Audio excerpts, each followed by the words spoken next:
Hi നമസ്കാരം. Voice of മുജീബിലേക്ക് അവർക്കും സ്വാഗതം. ചാനൽ ആദ്യമായി കാണുന്നവർ സബ്സ്ക്രൈബ് ചെയ്യുക, ലൈക്ക് ചെയ്യുക, നിങ്ങളുടെ അഭിപ്രായങ്ങൾ കമൻ്റായി രേഖപ്പെടുത്തുക. എല്ലാ അനിശ്ചിതത്വങ്ങൾക്കും വിരാമം നൽകിക്കൊണ്ട് പാകിസ്ഥാൻ ഇന്ത്യക്കെതിരെ കൊളംബോയിൽ കളിക്കാൻ ഇറങ്ങുന്നു.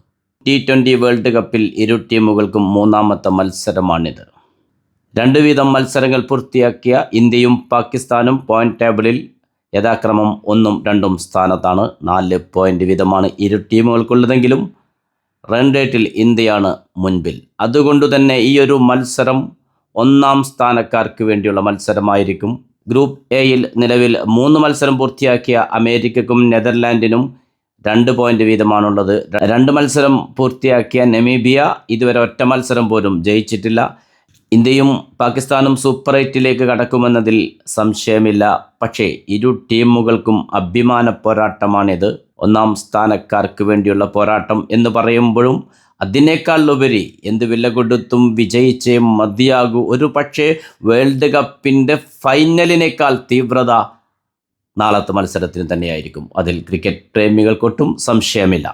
അതുകൊണ്ട് തന്നെയാണ് 35,000 ആളുകളെ ഉൾക്കൊള്ളാനുള്ള കൊളംബോയിലെ സ്റ്റേഡിയത്തിൽ ടിക്കറ്റിനായി അന്വേഷണം നടന്നത് 88,000 പേരാണ്.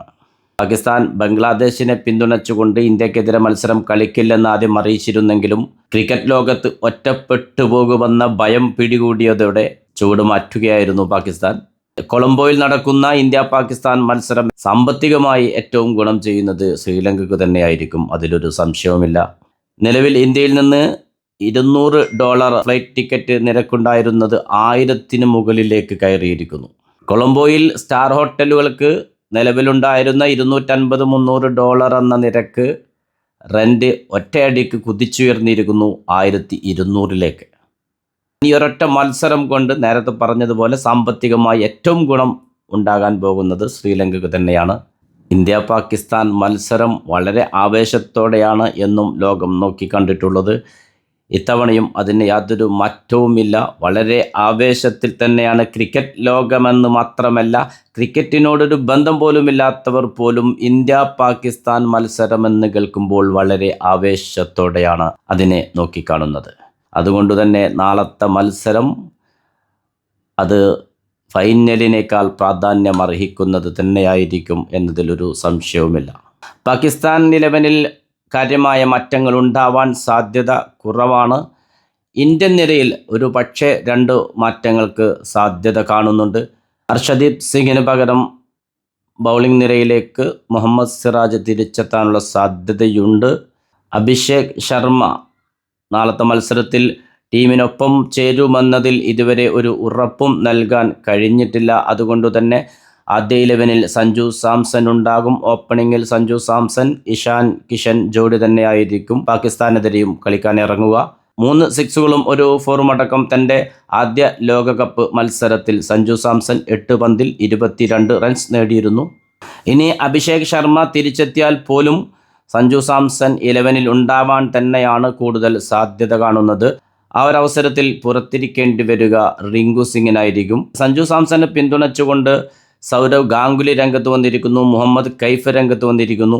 സൗരവ് ഗാംഗുലി പറഞ്ഞത് 1-2 മത്സരങ്ങൾ പരാജയപ്പെട്ടാൽ ടീമിന് പുറത്താകുമെന്ന ഒരവസ്ഥയിൽ, ഒരു സമ്മർദ്ദ ഘട്ടത്തിൽ കളിക്കുമ്പോൾ ഏതൊരു കളിക്കാരനും അതിൻ്റേതായ പ്രഷർ ഉണ്ടായിരിക്കും. അതുകൊണ്ട് തന്നെ അത്തരമൊരു സമ്മർദ്ദ ഘട്ടത്തിൽ മികച്ച കളികൾ പുറത്തെടുക്കാൻ പല കളിക്കാർക്കും സാധിക്കാറില്ല. സഞ്ജു സാംസനെ ഫ്രീ ആയി കളിക്കാൻ വിടുക എന്നുള്ളത് തന്നെയാണ്. മുഹമ്മദ് കൈഫ് ആവശ്യപ്പെടുന്നത് അഭിഷേക് ശർമ്മ തിരിച്ചെത്തിയാൽ പോലും സഞ്ജു സാംസനെ 11-ൽ കളിപ്പിക്കണം എന്ന് തന്നെയാണ്. അവിടെ മാറ്റിയിരുത്തേണ്ടത് റിങ്കു സിംഗിനെയാണ്. റിങ്കു സിംഗിനേക്കാൾ കൂടുതൽ എക്സ്പീരിയൻസ് അത് നമുക്ക് സഞ്ജുവിലാണ് ലഭിക്കുക. അതുകൊണ്ട് തന്നെ സഞ്ജു ആയിരിക്കും ഒന്നുകൂടി ബെറ്റർ എന്ന് മുഹമ്മദ് കൈഫ് വിലയിരുത്തുന്നു. എന്നാൽ അശ്വിൻ തൻ്റെ യൂട്യൂബ് ചാനലിലൂടെ സഞ്ജുവിന് ചില നിർദ്ദേശങ്ങളാണ് നൽകുന്നത്.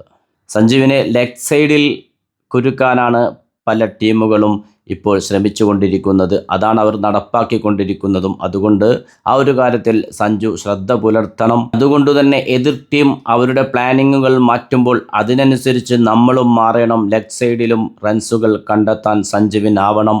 അവരുടെ കുരുക്കിൽ വീഴാതെ ശ്രദ്ധിക്കേണ്ടത് സഞ്ജുവിൻ്റെ ഉത്തരവാദിത്തമാണ് എന്നുകൂടി അശ്വിൻ ഓർമ്മപ്പെടുത്തുന്നു. നാളത്തെ മത്സരത്തിൽ വിജയസാധ്യത കൂടുതൽ കാണുന്നത് ഇന്ത്യക്കു തന്നെയാണ്.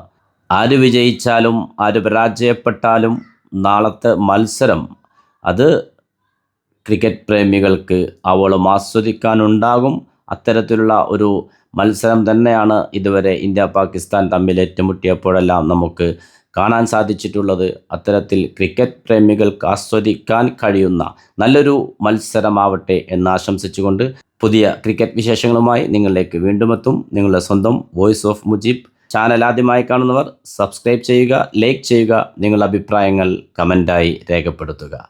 Good bye.